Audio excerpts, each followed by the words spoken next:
এখন আমরা পাঠ করব আন্তর্জাতিক সম্পর্কের ইতিহাস বইটি থেকে। বইটি লিখেছেন প্রণব কুমার চট্টোপাধ্যায়। বইটি সর্বশেষ 1998 সালের আগস্ট মাসে কলিকাতা থেকে প্রকাশিত হয়। এখন আমরা পড়ছি বিংশ অধ্যায়, পশ্চিম এশিয়া ও উপসাগরীয় সংকট। এই বিংশ অধ্যায়ের আমরা তৃতীয় অংশ অর্থাৎ আরব ইসরায়েল সংঘাত ও তার সমাধান নিয়ে পড়ব।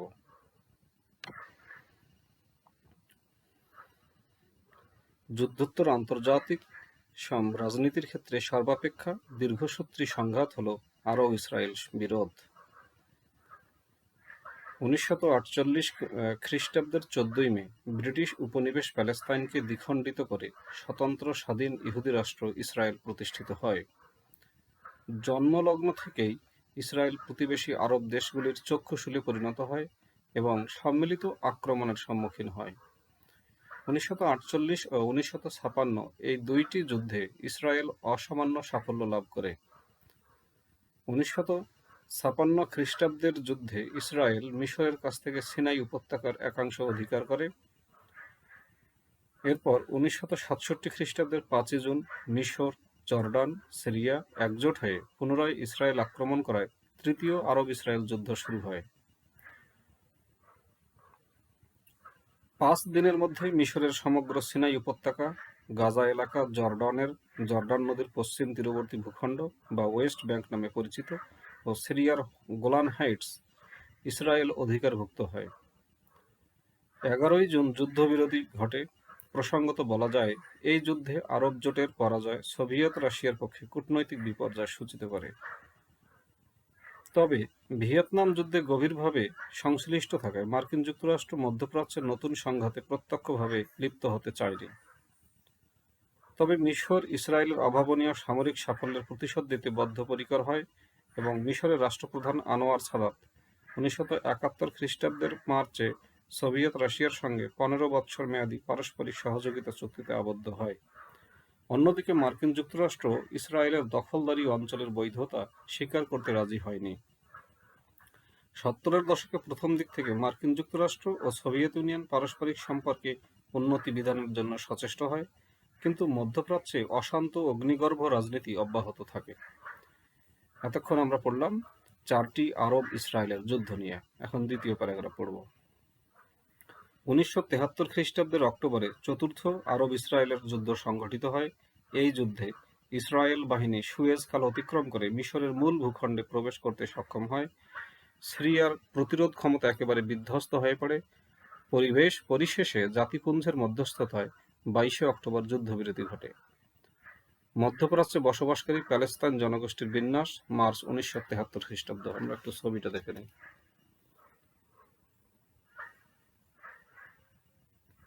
এখন আমরা এই তথ্যটা পড়ব। মধ্যপ্রাচ্যে বসবাসকারী প্যালেস্তাইন জনগোষ্ঠীর বিন্যাস, মার্চ 1973 খ্রিস্টাব্দ। জর্ডন 7 লক্ষ, ওয়েস্ট ব্যাংক 6,75,000, ইসরায়েল 3,50,000, গাজা অঞ্চল 3,75,000, লেবানন 2,75,000, সিরিয়া 1,75,000, মিশর 25,000, ইরাক 10,000, পারস্য উপসাগরীয় অঞ্চল 1,70,000, সর্বমোট 2,75,05,000।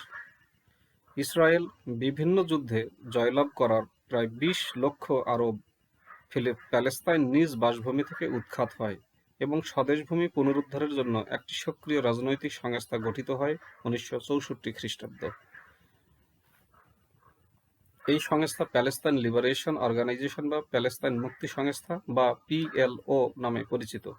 PLO ইসরায়েলের ভেতরে ও বাইরে নিরবিচ্ছিন্নভাবে সশস্ত্র সংঘর্ষ চালিয়ে যায়। ইয়াসের আরাফাত প্রথম থেকেই এই জঙ্গি সংস্থার নেতৃত্বে অধিষ্ঠিত এবং ইসরায়েলের সঙ্গে বিন্দুমাত্র আপোষ করার ঘোরতর বিরোধী ছিলেন। চতুর্থ আরব ইসরায়েল যুদ্ধের পর আরব দেশসমূহের মধ্যে মিশর বাস্তব পরিস্থিতি উপলব্ধি করে সংঘর্ষের পথ পরিত্যাগ করে শান্তির মাধ্যমে আরব ইসরায়েল সমস্যা সমাধানের নীতি গ্রহণ করলেন। 1977 সালের নভেম্বরে মিশরের রাষ্ট্রপতি আনোয়ার সাদাত শান্তি স্থাপনে উদ্যোগী হলেন। মিশর ইসরায়েলকে স্বীকৃতি জানায় এবং দুই দেশের মধ্যে সম্পাদিত চুক্তি অনুসারে ইসরায়েল অধিকৃত সিনাই উপত্যকা মিশরকে হস্তান্তরিত করে সেপ্টেম্বর 1978 খ্রিস্টাব্দ। এই সময় ইসরায়েলের প্রধানমন্ত্রী ছিলেন বেগিন। মিশর ইসরায়েল দ্বিপাক্ষিক মিত্রতা স্থাপনে মার্কিন রাষ্ট্রপতি জিমি কার্টার সক্রিয় ভূমিকা নেন, কিন্তু পিএলও, সিরিয়া, ইরাক, আলজেরিয়া প্রভৃতি দেশগুলি ক্যাম্প ডেভিড চুক্তির তীব্র বিরোধিতা করে এবং মিশরের রাষ্ট্রপতি সাদাত নিহত হলেন অক্টোবর 1981 খ্রিস্টাব্দ। প্যালেস্তাইন মুক্তিযোদ্ধাদের সন্ত্রাসবাদী কার্যকলাপের মাত্রা বৃদ্ধি পায়। এই অবস্থায় 1982 খ্রিস্টাব্দে ইসরায়েল লেবানন আক্রমণ করে।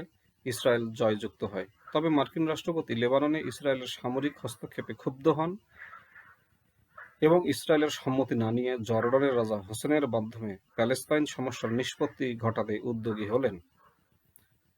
অবশ্য প্যালেস্তাইন যোদ্ধারা এই মীমাংসায় আসতে রাজি হয়নি। তবে 1983 খ্রিস্টাব্দে মার্কিন পররাষ্ট্র সচিব জর্জ শুলস এর প্রচেষ্টায় লেবানন ইসরায়েলের সঙ্গে বোঝাপড়ায় উপনীত হয়। 1991 খ্রিস্টাব্দ থেকে আরব ইসরায়েল সমস্যার সার্বিক সমাধানের জন্য ব্যাপক কূটনৈতিক কর্মকাণ্ড শুরু হয়। মার্কিন রাষ্ট্রপতি জর্জ বুশ ও তার পররাষ্ট্র সচিব জেমস বেকার স্পেনের রাজধানী মাদ্রিদে প্যালেস্তাইন মুক্তিফ্রন্ট ইসরায়েলের সঙ্গে দীর্ঘ আলাপ আলোচনায় অবতীর্ণ হয়। ইতিমধ্যে আন্তর্জাতিক ও মধ্যপ্রাচ্যের রাজনৈতিক পরিস্থিতিতে চমকপ্রদ পরিবর্তন ঘটে। সোভিয়েত ইউনিয়নে কমিউনিস্ট জমানার অবসানের ফলে আরব রাষ্ট্রগুলি কোনো বৈদেশিক মহাশক্তির সমর্থন থেকে বঞ্চিত হল। এদিকে 1991 সালের প্রথম দিকে উপসাগরীয় যুদ্ধে ইরাকের শোচনীয় পরাজয় আরব দেশগুলির মনোবলকে চূর্ণ করে ফেলে। কিন্তু ইরানের প্ররোচনায় ইসলামীয় মৌলবাদী তৎপরতা ইসরায়েলকে বিশেষভাবে শঙ্কিত করে।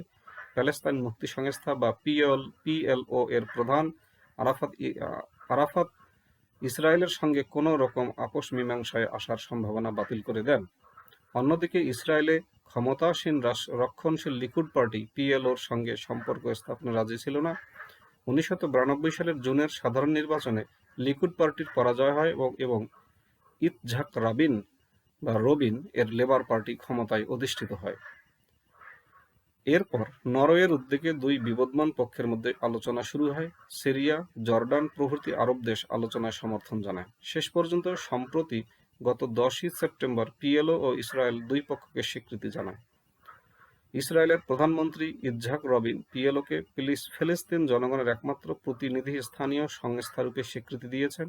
অনুরূপভাবে পিএলও প্রধান আরাফাত ইসরায়েলের প্রতি পূর্ণ স্বীকৃতি জ্ঞাপন করেন। আরাফাত এখন থেকে ইসরায়েলকে ধ্বংস করার ঘোষিত নীতি বাতিল করলেন।